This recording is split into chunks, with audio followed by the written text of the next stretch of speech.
আগামী দিনে আওয়ামী লীগের রাজনীতি থাকবে কি থাকবে না সেই কথা 1400 শহীদ পরিবারকে সিদ্ধান্ত নিতে হবে। কোন সুশীল উপদেষ্টার কথায়, কোন শাশুড়ির কথায়, দিল্লির কথায় সেই সিদ্ধান্ত হবে না। প্রশ্ন হচ্ছে আওয়ামী লীগ প্রশ্ন আমরা কিভাবে ডিল করব, এটাই হচ্ছে সম্মিলিত সিদ্ধান্তের জায়গা। এবং প্রধান উপদেষ্টার সাথে আমরা যখন দেখা করেছি বারবার বলেছি 4টা গণ তদন্ত কমিশন গঠন করবার জন্য। তার ভিতরে আজকের ইনকিলাব মঞ্চ যাদের কথা বলছে, যাদের দাবি নিয়ে আজকে হাজির হয়েছে, তাদের প্রত্যেকের ব্যাপারে আমরা বলেছি শাপলার গণহত্যার জন্য গণতদন্ত কমিশন করতে হবে, পিলখানার গণহত্যার জন্য গণতদন্ত কমিশন করতে হবে। কিন্তু আমরা দুঃখজনকভাবে দেখলাম পিলখানার থেকে দায়িত্ব এড়িয়ে একটা প্রজ্ঞাপন দিয়ে যে কমিশন দেওয়া হয়েছে তার ক্ষমতা খর্ব করা হয়েছে। সে মামলার প্রশ্ন আলোচনা করতে পারবে না, কোনো ফাইল রিকল করতে পারবে না, সাক্ষীদেরকে তদন্ত করতে পারবে না। ঠিক এইভাবে একই চক্রান্ত করে একটা আইওয়াশের কমিশন দিয়ে বাংলাদেশে আবার নতুন ষড়যন্ত্র হচ্ছে। যারা 2009 সালে আমার স্বাধীনতা সার্বভৌমত্বের 2টা ফোর্সকে এট এ টাইম ধ্বংস করে দিয়েছে, তাদেরকে বিচারিক আদালতের মাধ্যমে, কমিশনের মাধ্যমে বাঁচিয়ে দেবার নতুন ব্লু কলার ক্রাইমের শুরু হয়েছে। এই কমিশনকে দায়িত্ব খর্ব করে যেটা করা হয়েছে সেটাকে আমরা প্রত্যাখ্যান করছি এবং আমরা বলছি নতুন করে প্রজ্ঞাপন দিয়ে তার টার্মস অফ রেফারেন্সকে রিভাইজ করতে হবে এবং গণ তদন্ত কমিশনের ফর্মে নিয়ে আসতে হবে। আমরা তৃতীয় বলেছিলাম বাংলাদেশে গুম খুন আয়নাঘর থেকে শুরু করে গত 16 বছরে যেই রাষ্ট্রীয় মদদে খুন খারাপির রাজত্ব কায়েম করা হয়েছিল সেটার জন্য গণতদন্ত কমিশন করতে হবে। ঠিক একইভাবে দেখলাম একটা গুম কমিশন করা হয়েছে যার ক্ষমতা নাই, যাকে অযোগ্য লোক দেওয়া হয়েছে, পাবলিকলি সাফিসিয়েন্টলি ম্যান পাওয়ার দেওয়া হয় নাই। গণতদন্তের যে ফর্ম আমরা বলেছি, যে কাঠামো প্রস্তাব করেছিলাম সেই কাঠামো পর্যন্ত দেওয়া হয় নাই। ঠিক একইভাবে প্রধান উপদেষ্টাকে আমরা বলেছিলাম জুলাই আগস্টের গণ অভ্যুত্থানকে ঘিরে একটা গণতদন্ত কমিশন করেন এবং আমরা এটার ফরম্যাট পর্যন্ত একাধিক উপদেষ্টাকে দিয়েছি। আমেরিকার কংগ্রেশনাল হিয়ারিং এর মডেলে, সিনেট হিয়ারিং এর মডেলে, ব্রিটিশ এবং ইউরোপিয়ান পার্লামেন্টগুলোতে যেভাবে উন্মুক্ত শুনানি হয় সেই শুনানির মডেলে করে সেইখানে গণতদন্ত কমিশন হতে হবে।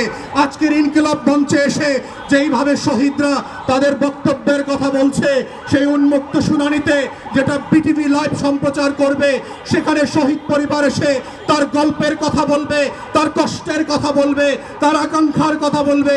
আগামী দিনে আওয়ামী লীগের রাজনীতি থাকবে কি থাকবে না সেই কথা 1400 শহীদ পরিবারকে সিদ্ধান্ত নিতে হবে।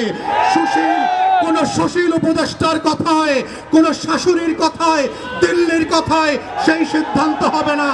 আমাদের বক্তব্য খুব পরিষ্কার, গণ অভ্যুত্থানের পক্ষের শক্তিরা গণতদন্ত কমিশনে গিয়ে উন্মুক্ত শুনানিতে অংশ নিয়ে বাংলাদেশের কোটি কোটি নাগরিক যেখানে নিবন্ধন করে তাদের মতামত দিতে পারবে, সেই মতামতের উপরে ভিত্তি করে আওয়ামী লীগ প্রশ্ন, গণহত্যার প্রশ্ন, জাতীয় পার্টি এবং 14 দলীয় দিল্লির গোলামদের ভবিষ্যৎ কি হবে সেইটার সিদ্ধান্ত নিতে হবে এবং সেই সিদ্ধান্তের উপরে ভিত্তি করে আওয়ামী লীগের ভবিষ্যৎ নির্ণীত হবে। এই প্রস্তাব দেবার 7 মাস 8 মাস পেরিয়ে গেলে পরে আমরা দেখতে পাচ্ছি জুলাই গণহত্যা নিয়ে কোনো উচ্চবাচ্য করবার আয়োজন দেখতে পাচ্ছি না। জুলাইয়ের গণকবর যেইটা আমরা আগস্ট সেপ্টেম্বরে ভিজিট করেছি সেইখানে উপদেষ্টাদের যাবার কোনো মদত দেখতে পাচ্ছি না। অথচ এখানে অনেক উপদেষ্টা দেখেছি 71-এর চেতনা বিক্রি করতে করতে 14ই ডিসেম্বরের শহীদদের কবর জিয়ারত করতে করতে মুখে ফেনা তুলে ফেলেছেন, কিন্তু রায়ের বাজার বধ্যভূমিতে জুলাইয়ের 114 শহীদের কবর জিয়ারত করার সময় তাদের নাই। প্রধান উপদেষ্টাকে বলছি এই শহীদরা না থাকলে প্রফেসর মোহাম্মদ ইউনূস আপনি আজকে জেলে থাকতেন।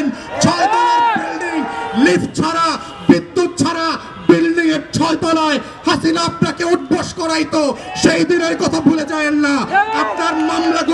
আপনার মামলাগুলো আজকে আদালত দিয়ে নাই করে দিয়েছেন, এই নাই করার রাজনীতি হইতো না, আপনার মামলা চলতো।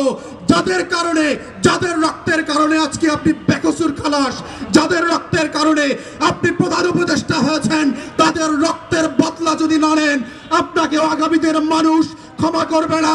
বাঙালি চরিত্র বুঝতে হবে। তারা প্যারিস থেকে এসে এনে নায়ক যেভাবে বানাইতে পারে, তারা মির্জাফরের মতো খলনায়ক বানাইতে পারে। এই রক্ত দেওয়া শহীদ পরিবারের এই ইতিহাস ভুলে যাবেন না। তাই আমাদের বক্তব্য হচ্ছে, গণতদন্ত কমিশনের মধ্য দিয়ে আওয়ামী লীগ প্রশ্ন রিজলভ করেন। এবং আমরা বারবার বলেছি বিভিন্ন প্রেসে এবং টকশোতে কি কি অপশন হতে পারে। প্রথম অপশন হচ্ছে নাৎসি মডেলে আপনি আউটরাইট আওয়ামী লীগ, জাতীয় পার্টি এবং 14 দলকে নিষিদ্ধ করে দেবেন। দ্বিতীয় অপশন হচ্ছে যদি ট্রুথ অ্যান্ড রিকনসিলিয়েশন ফর্মে যান সাউথ আফ্রিকার মডেলে, তাহলে কাদের বিচার করবেন, কোন কোন অপরাধের বিচার করবেন, আর কাদেরকে তওবা কমিশন করে হেফাজতের আলেমদের সামনে ক্ষমা চাওয়া মাফ করাইতে হবে সেইটা আলাদা করতে হবে। কাদেরকে আওয়ামী লীগ যেহেতু আমাদেরকে 3টা নির্বাচন থেকে বঞ্চিত করেছে, তার রাজনীতি নিষিদ্ধ না হলেও আগামী 3টা নির্বাচনকে আওয়ামী লীগ এবং জাতীয় পার্টিকে ন্যায্যতার ভিত্তিতে বঞ্চিত করতে হবে। কারণ সে জাতিকে নির্বাচন করতে দেয় নাই, ভোট দিতে দেয় নাই।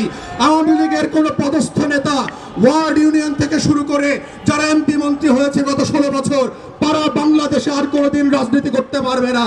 ঠিক এইরকম শর্ত করে গণতদন্ত কমিশনের মাধ্যমে প্রয়োজনে গণভোটে দিয়ে আওয়ামী লীগ, জাতীয় পার্টির প্রশ্ন ন্যায্যতার ভিত্তিতে সমাধান করবার মধ্য দিয়েই আজকের এই শহীদদের বিচার ফয়সালা হইতে হবে। এই দাবি আহ্বান রেখে আমার বক্তব্য এখানেই শেষ করছি। সবাইকে অসংখ্য ধন্যবাদ। আসসালামু আলাইকুম।